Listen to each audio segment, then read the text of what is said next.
সেদিন সন্ধ্যাবেলা আমার মনে হলো যে আমি আজকে আলুর পরোটা বানাই। আর হাসব্যান্ড যেহেতু এখন রাতের দিকে ডিনারটা স্কিপ করছে, মানে ও সন্ধ্যাবেলা যে টিফিনটা করে নেয় তারপর আর রাতেও খায় না। ওর নিজের শরীর স্বাস্থ্যের কথা ভেবেই আরকি ও ওটা করে। তবে আমার তো না খেয়ে থাকলে হবে না। তো নিজের জন্য আমি আজকে ভাবলাম যে আলুর পরোটা বানাবো।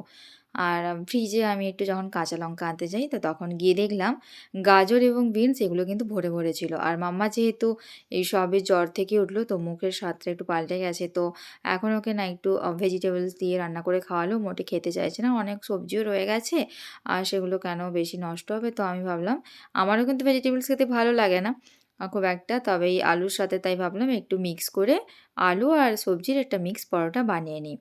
তো সেই জন্যে আমি সন্ধ্যাবেলা চলে এলাম আ রা পরোটা বানাতে। আর তোমরা তো জানো এখন মেয়েকে নিয়ে আমার ভিডিও করতে কি প্রবলেম হয় দেখো ফ্রিজ খুললাম একটা আপেল ছুঁড়ে ফেলে দিল। তো যাই হোক এই দুষ্টুমি করে আমার ভালোই লাগে। সারাদিন ওর এই দুষ্টুমির সঙ্গে আমার সময়গুলো কেটে যায়। তো এখানে আমি আলুর পরোটা বানানোর জন্যে মানে আলু আর সবজির মিক্স পরোটাটা বানানোর জন্য আমি এখানে ১ বোল মানে ১ বাটি আমি আটা নিয়েছি। তো তোমরা চাইলে ময়দাও ইউজ করতে পারো। আর অবশ্যই আটাটা চেলে নেবে। আমি কিন্তু চেলে নিয়ে আটাটা নিয়েছি। আর এখানে অল্প একটু তেল দিয়ে যেরকম ময়ান দিয়ে দেয় সেরকমভাবে ময়ান দিয়ে দিলাম। তারপর অল্প, অল্প জল এড করে এটা খুব ভালো করে ডোটা আমি মেখে নিচ্ছি। অনেক বাচ্চারাই থাকে যারা দেখবে সবজি অতটা খেতে পছন্দ করে না। তো তাদের চাইলে আ এইরকমভাবে বানিয়ে দিতে পারো ছোট, ছোট বাচ্চাদের। তো আমার মেয়েও কিন্তু খাবে। তো আমি সেই কারণে কিন্তু আজকেও কম মসলা এড করব। কিন্তু তোমাদের আমি পুরো ডিটেইলসটা দিয়ে দেবো যে আমি না হয় কম মসলা এড করব। কিন্তু তোমাদের আমি ভালোভাবে এখানে মেনশন করে দেবো যে কতটা কি মসলা তোমরা ব্যবহার করবে। আর এখানে তোমরা আলু ছাড়াও শুধুমাত্র সবজি পরোটাও বানিয়ে নিতে পারো এই প্রসেসে। সেটাও আমি তোমাদের বলে দেবো। ভিডিওটা দেখতে থাকো তাহলে কিন্তু তোমরা ঠিক বুঝতে পারবে যে শুধুমাত্র সবজি পরোটা যদি বানাতে চাই তাহলে এখানে কীরকমভাবে বানাতে হবে। তো এখানে একটা সফট ডো মেখে নিয়েছি আমি আটার। আর এখানে সবজির মধ্যে আমি নিয়েছি গাজর, ফুলকপি আর বিনস আর একটা মিডিয়াম সাইজের পেঁয়াজ আর একটা গোটা কাঁচা লঙ্কা। আর এগুলো আমি ভালো করে ছালগুলো ছাড়িয়ে নিয়ে ভালো করে আমি ধুয়ে নিয়েছি। আর আমার কাছে এইরকম একটা সবজি কাটার জন্য একটা গ্রেটার রয়েছে। চপার রয়েছে, সরি গ্রেটার নয় চপার রয়েছে। আর এটা না আমি ফ্লিপকার্ট থেকেই অর্ডার করেছিলাম। এটা কিন্তু আমার খুব বেশি এটা ইউজ করা হয় না। তো আজকে আমি এটা বার করেছি। আর এটাতে এরকমভাবে ছোট, ছোটভাবে সবজি চপ করতে কিন্তু অনেক সুবিধা হয়। আর খুব ভালোভাবে কিন্তু সবজিগুলো আ ছোট, ছোট করে কাটাও হয়ে যায়। এটা কোনো প্রমোশনাল ভিডিও আমি করছি না। জাস্ট আমি এটা একটা কিনেছি, তোমাদের একটা নলেজ দিলাম। চাইলে তোমরাও এই জিনিসটা কিনে নিতে পারো। খুব বেশি দাম নেয় না। ওই আমি যখন কিনেছিলাম সেই সময় হয়তো ২২০ বা ২৫০ মতো এরকম নিয়েছিল আরকি। তো দেখো এখানে আমি ভালো করে এইভাবে সবজিটা চপ করে নিয়েছি। দেখো কতটা ছোট, ছোটভাবে মিহি একদম কিমা মানে সবজি কিমা যেটাকে বলে, তো সেরকম হয়ে গেছে। এখন আমি এখানে পুরটা ১ম এ রেডি করব। তো তার জন্য ১ম এ কড়াইতে অল্প একটু সরষের তেল দিলাম। আর তার মধ্যে এটা দিয়ে দিলাম, সবজিটা আমি দিয়ে দিলাম। আর এখানে না তোমাদেরকে আমি একটা কথা বলে রাখি যে একটা গোটা কাঁচা লঙ্কা নিয়েছিলাম। কিন্তু তারপরে ভাবলাম মাম্মা যেহেতু আমার সঙ্গে খাবে তো গোটা কাঁচা লঙ্কা তো ঝালটা বেশি হয়ে যায়। লঙ্কাগুলোর মধ্যে ঝালও আছে। তো তার জন্য লঙ্কাটাকে আমি হাফ করে দিয়েছি। তারপর এখানে দিয়েছি স্বাদ অনুযায়ী লবণ আর হাতের মাপ করে না ২ চিমটে ধনে গুঁড়ো আর ২ চিমটে জিরে গুঁড়ো দিয়েছি। আর তোমরা এখানে কি করবে? এখানে দেবে ১/২ চামচ জিরে গুঁড়ো, ১/২ চামচ ধনে গুঁড়ো, ১/২ চামচ গরম মসলা গুঁড়ো আর ১/২ চামচ চাট মশলা। ব্যাস আর নুনটা স্বাদ অনুযায়ী অবশ্যই দেবে। তো এইভাবে কিন্তু আমি পুরটা বানিয়ে নিয়েছি আর তোমাদের আমি বলে দিলাম যে তোমরা কিন্তু এইভাবে দেবে। আর মামা যেহেতু খাবে তো সেই কারণেই কম মসলা এড করেছি।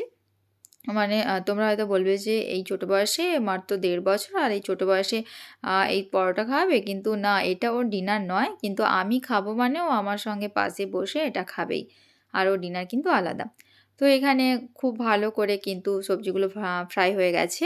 আর এত ছোট, ছোট করে কিমা করে নেওয়ার জন্যেই কিন্তু সবজিগুলো তাড়াতাড়ি খুব ভালো করে ফ্রাই হয়ে যায়। এরপর আমি এখানে অ্যাড করছি সেদ্ধ করে রাখা আলু। এখানে আমি একটা মিডিয়াম সাইজের আলু গোটাটাই আমি ব্যবহার করছি। আর এবার বলে রাখি ধরো তোমরা কেউ হয়তো আলুর পরোটা খেতে চাইছো না, হয়তো শুধুই সবজি পরোটা খাবে। সেক্ষেত্রে কি করবে? আলুটা অবশ্যই এড করবে। সেক্ষেত্রে ওই যে চা চামচ হয় না? ওই চা চামচ না ২ টেবিল চামচ, চা চামচ তো অনেক ছোট হয়। ২ টেবিল চামচ তোমরা হচ্ছে গিয়ে সেদ্ধ আলু এখানে এড করবে। যাতে বাইন্ডিংটা খুব ভালো হয় আর পুরটা আলু পরোটার মধ্যে দিয়ে বেলতে অনেক সুবিধা হয়। তো আমি এখানে পুরটা রেডি। তারপরে এখানে আটাটাকে এইভাবে ছোট, ছোট করে লেচি কেটে নিচ্ছি। তো এখানে মোটামুটি আমার ৫ পিস মতো লেচি হয়েছিল। এখন আমি এগুলোকে পুর ভরে নেব। আর তোমরা দেখতে থাকো।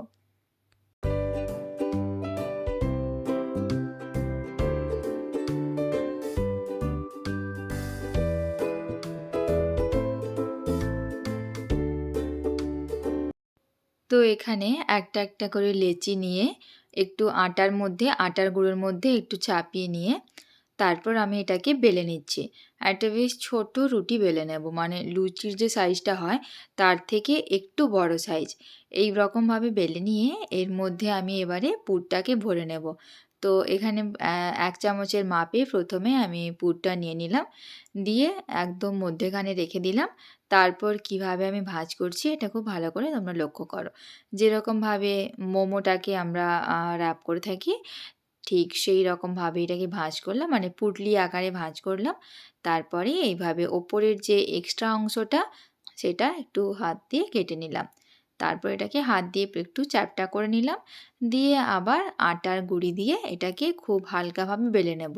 খুবই হালকাভাবে বেলে নিতে হবে, খুব বেশি চাপ দিলে তখন পুরটা কিন্তু ফেটে বেরিয়ে আসতে পারে। আর যদি তোমরা দেখো যে পুর ফেটে বেরিয়ে আসছে, তো সেক্ষেত্রে একটা প্রসেস অ্যাপ্লাই করবে। একটা বাটির মধ্যে অল্প একটু আটা আর একটু জল মিশিয়ে একটু বেশ তরল আঠালো টাইপসের বানিয়ে নেবে। আর যখন দেখবে যে পুর ফেটে বেরিয়ে আসছে সেই জায়গাটাতে ওইটা দিয়ে একটু প্রলেপ দিয়ে দেবে। তারপর দেখবে যে একদম রুটির মতো পরোটাগুলো কিন্তু ফুলছে আর পুরটা ফেটে বেরিয়ে আসছে না। দেখো আমার কিন্তু একটুও পুর ফেটে বেরোয়নি, তো সেই কারণে আমি প্রসেসটা অ্যাপ্লাই করিনি। কিন্তু যখন আমার পুরটা বেরিয়ে আসে সেই সময় কিন্তু আমি প্রসেসটা অ্যাপ্লাই করি। তো বেলে নেওয়ার পরে আমি তাওয়াটা ভালো করে গরম করে নিয়েছি আর হিটটা মিডিয়াম আঁচে রেখে আমি ওই পরোটাটা সেঁকতে দিয়ে দিলাম। এরপর আবার একটা পরোটা এইভাবে পুর ভরে বানিয়ে নিচ্ছি। তো সেটা তোমরা দেখতে থাকো।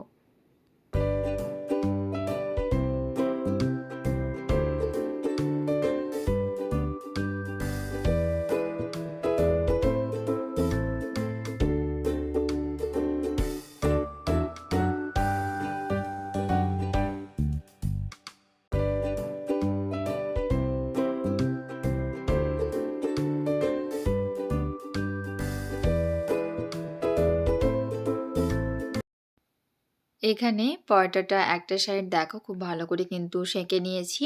তারপর অপর একটা সাইড উল্টে দিলাম। এরপর এই অয়েল ব্রাশ নিয়ে ওপর থেকে হালকা করে অয়েল দিয়ে দিলাম। এতে করে কিন্তু তেলটা একটু কম লাগে পরোটা ভাজার জন্যে। তারপর এপিঠ ওপিঠ উল্টে পরোটাগুলো আমি ভেজে নিচ্ছি। আর দেখো পরোটাগুলো কিন্তু ভালো করে ফুলছে। আর এটা খেতে কিন্তু দারুণ হয়েছিল। বেসিক্যালি আমি কিন্তু আলুর পরোটা প্রায় টাইমই বানিয়ে থাকি। কিন্তু এটা ১ম বার বানালাম আর কম্বিনেশনটা কিন্তু বেশ ভালোই লাগছিল। আর তোমরাও চাইলে এরকম বানিয়ে নিতে পারো। খুবই হালকা খাবার আর ভীষণ পছন্দের। আর আমার রাতে ২ পিস রুটি বা ২ পিস পরোটা হলেই আমার হয়ে যায়। যেহেতু মাম্মা ব্রেস্ট ফিড করে তো আমি সন্ধ্যাবেলা আমার তো খাওয়া থাকেই, কিন্তু রাতে আমাকে খেতেই হয়। আর আমার হাসব্যান্ডও জোর করে যে আমি না হয় খাচ্ছি না, কিন্তু যেহেতু মাম্মা ব্রেস্ট ফিড করে তো সেই কারণে আমাকে কিন্তু ফোর্সফুলি খেতে হয়। তো আমি প্রায় সমস্ত পরোটাগুলো এখানে বেলে নিয়েছি। তারপর এটাকে আমি সার্ভ করেছি টক দই আর টমেটো সসের সঙ্গে। আর এখানে দেখো তোমাদের একটা আমি কেটে দেখাবো। আর এই সময় না মাম্মা এসে আমার কোলে উঠে গেল। তো আমার এখানে লাস্ট ভিডিওটা আমাকে একটা হাতেই করতে হচ্ছে। আর দেখো এখানে পুরটা কিন্তু কত সুন্দর চারিদিকে কিন্তু ছড়িয়েছে। পরোটার পুরোটাতে কিন্তু পুরটা খুব ভালো করে ছড়িয়েছে। খেতে কিন্তু জাস্ট অসাধারণ হয়েছিল। আর তোমরাও চাইলে এভাবে বানাতে পারো। আর যদি আমার ভিডিওটা ভালো লাগে অবশ্যই আমার পেজটি লাইক, শেয়ার, ফলো করে নিও এবং যদি আমার ইউটিউব চ্যানেল থেকে দেখছো তো চ্যানেলটাকে সাবস্ক্রাইব করে নিও আরও নতুন, নতুন ভিডিও পাওয়ার জন্য। সকলেই ভালো থেকো, সুস্থ থেকো। দেখা হচ্ছে আবার নতুন একটা রেসিপি নিয়ে।